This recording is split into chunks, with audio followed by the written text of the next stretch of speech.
I'm sitting at the Walmart on Albert Pike in Hot Springs, Arkansas. And that lump right there between those green donation bins and that cart corral and that trash can, that's a human being wrapped in a blanket. That's someone's trying to sleep over there. It's 43 degrees outside right now, Fahrenheit. And there's someone over there. It makes me feel so bad because I wish I could offer them even the space here in my vehicle. But a lot of times I just don't want to. You see that person, he just moved, he or she. I don't end up, like I don't have the means to support these people. I mean, I don't have anything else I could give him or offer him aside from going over to my storage and getting out that blanket I have. But at least I have a vehicle to snuggle in, and I've got my blankets and everything. This person's just laying out there in between a cart corral and donation bins, hoping for salvation, hoping for somebody to help them. And I actually remember that after I came out of the psychiatric ward last year, where I was sleeping in this temperature, in this weather, outside of the Hot Springs Sheriff's Department, and also a couple of the churches there in town. So, well, at least one of the churches there right next to that area. And, yeah, I just want people to recognize how fortunate we all are to have the things that we have, because there are people out here suffering and they're dying because they don't have anyone. They have nothing. They have nowhere to go. The only thing they turn to is either drug abuse or alcohol abuse or other types of substance abuse, because in their mind they're worthless to everyone.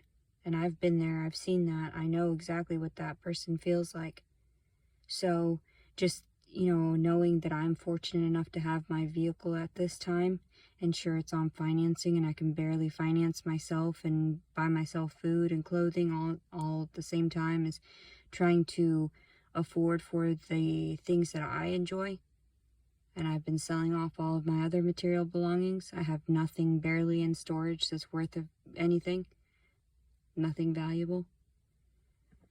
I'm just trying to see if I can get this person, on film moving more, because I know how difficult it is to try to sleep in freezing weather. Even in the psychiatric hospitals, and when I was forced to go to jail for those 2 times, one for harassing communication and one for trespassing. They treat you like animals, and when you get out of there, they treat you even more like animals. They feed you whatever slop is forced upon you, and it's not very pleasant being just a regular commoner down here in the low-income bracket, the consumer bracket. So we're on the low end of the totem pole right now, and this poor person over here, I just don't even know what to say or do. I try calling the police for things like this, but all they would do is ticket the person and throw them in jail for something, for loitering probably. That's how they fix the situation. That's their way of taking care of business. So I really wish I could get that person on camera moving, or any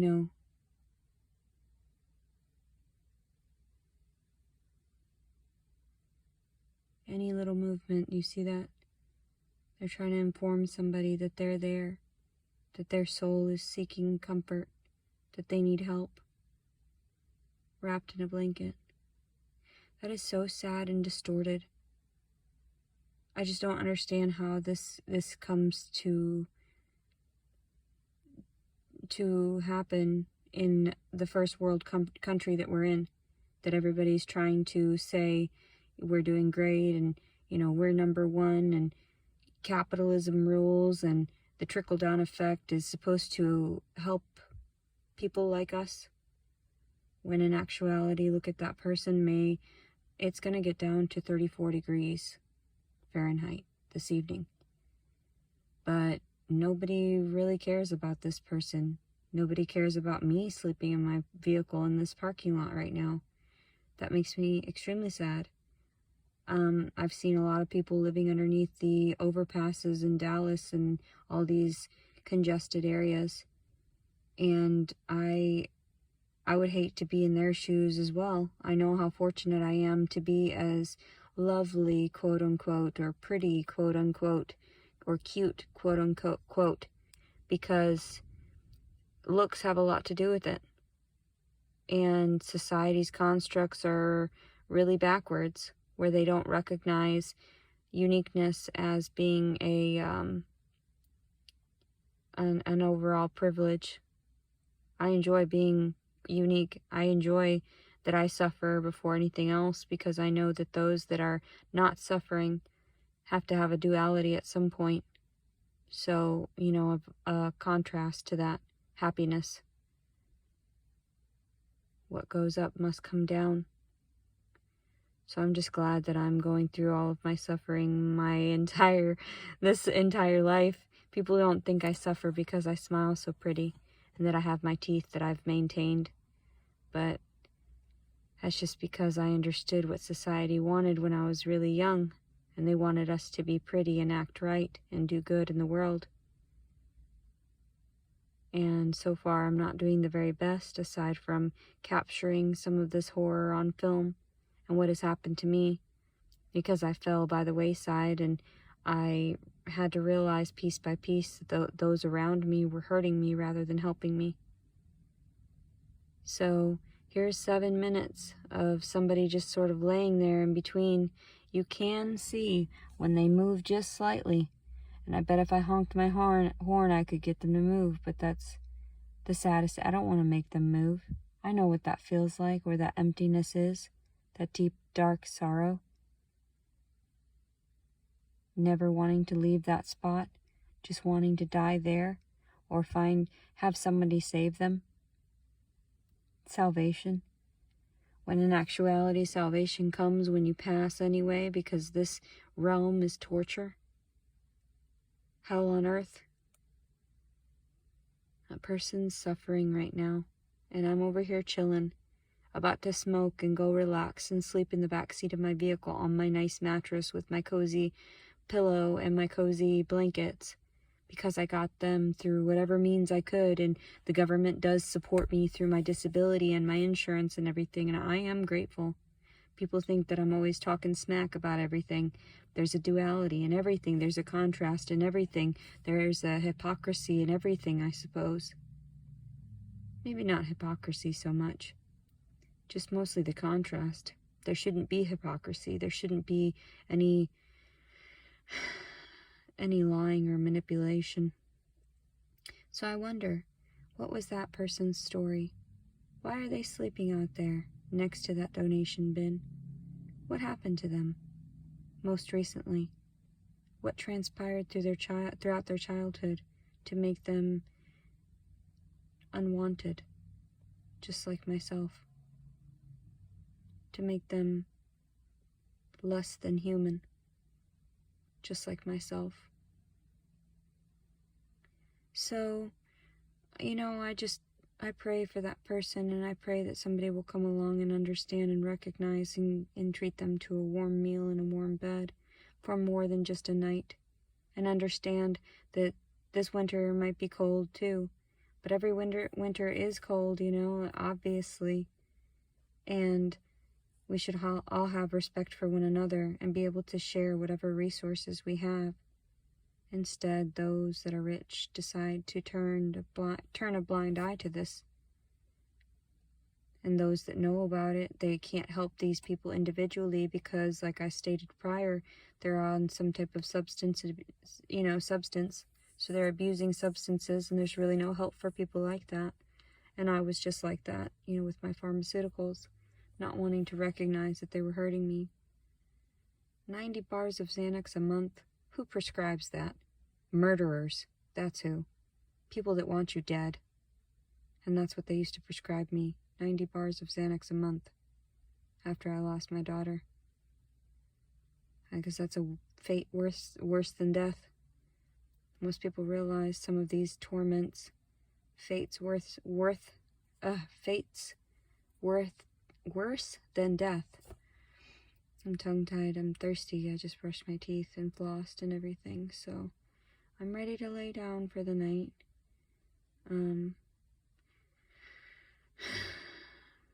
It's discouraging. I don't know whether or not I should call somebody, but my word means nothing. I'm not credible to this local authority, this local judicial system anyway. I try to maintain here and there, call the police on different things that I notice are not normal. Here's someone walking down. And I'm wondering, are they going to come to this person here? Or is this... they're just going to walk past. It's none of their business. Just another homeless person themselves. Some of those that are down and out are actually the most giving and caring people. I had some people that saw me on the side of the road last year when I had nothing, and I told them, I said, I just don't have my car right now. It's an impound.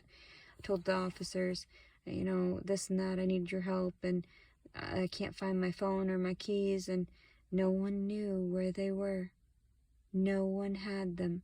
No jurisdiction, no office, no sheriff's department, no nothing had them. So I wonder, why? Why did I have to suffer through that? So that I could capture these atrocities on film? For humanity? For my own sake? For my child's sake? So that she can understand what it's like? Interesting. I'm very blessed and I'm very grateful. Very grateful for everything that I've gotten and everybody that's helped me get to that point, which, like I've stated prior, is not just the government there to hurt us for certain things and rules and regulations and protocol that ends up damaging us with carcinogens and whatnot and different, toxins and causing us irreparable damage. But we should be smarter than to end up sleeping on the ground outside of a Walmart, is what authorities say. And then there's other people who take compassion on us. Let us stay in their homes for an evening here and there. It's gonna keep getting colder. I pray that person ends up finding shelter for the winter. That is so sad. I wish I could go up and offer them a place next to me in my, comfortable, tiny little, let me show you I've got bags and stuff. Oh, I can't really even. There's my pillow and blanket back there, and there's toilet paper and everything. There's some bags. It's kind of messy right now. I normally have everything in its place, but I am so blessed. And I have nothing. Like, I smile still. I cry, but then I smile. I know how blessed I am. I know how fortunate I am to have made it this far. 34 years old. I hope everyone has a wonderful night and is understanding that they should be grateful for everything that they have, and even the cell phone that they're using to watch this video on, and the water that they use, and sanitation here and there, and some countries don't have. I was speaking to someone very important and who told me that he would witness people dying right in front of his eyes, and the pain in his eyes, I could tell. That's torture, to have to witness somebody else's suffering right before they pass over.